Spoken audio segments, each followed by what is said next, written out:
एक छोटा सा कस्बा था जो एक पुराने कब्रिस्तान के पास बसा हुआ था। कब्रिस्तान बहुत ही डरावना था, जिसमें टूटी हुई कब्रें और उगे हुए पेड़ थे। लोग कहते थे कि रात में वहाँ भूतों का मेला लगता है।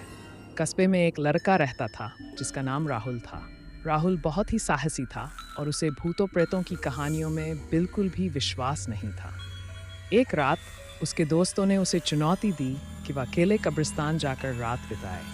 राहुल ने चुनौती स्वीकार कर ली। रात के 12 बजे राहुल कब्रिस्तान पहुंचा। चारों तरफ घोर अंधेरा था और हवा में एक अजीब सी ठंडक थी। कब्रिस्तान में सन्नाटा पसरा हुआ था, सिवाय हवा के चलने की आवाज़ और दूर से कुत्तों के भौंकने की आवाज़ के। राहुल एक पुरानी कब्र पर बैठ गया और अपने दोस्तों का इंतज़ार करने लगा। कुछ देर बाद उसे ऐसा महसूस हुआ जैसे कोई उसके पीछे खड़ा है। उसने डरते डरते पीछे मुड़कर देखा, लेकिन वहाँ कोई नहीं था। उसे थोड़ी घबराहट हुई, लेकिन उसने खुद को समझाया कि यह सिर्फ उसका वहम है।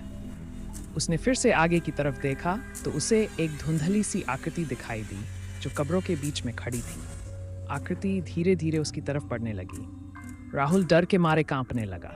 वह समझ गया कि यह कोई आम इंसान नहीं है। आकृति और करीब आ गई।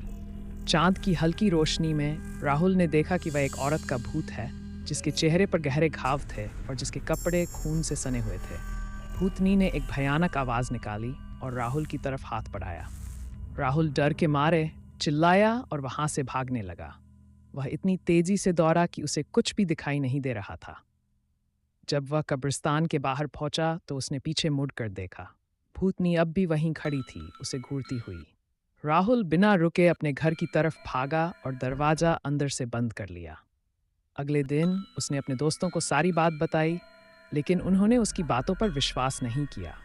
उन्होंने कहा कि वह डर गया होगा और उसे वहम हुआ होगा, लेकिन राहुल जानता था कि उसने क्या देखा था।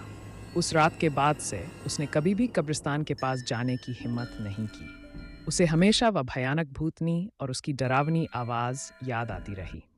और कस्बे के लोग कहते हैं कि आज भी रात में उस कब्रिस्तान में उस भूतनी को देखा जा सकता है।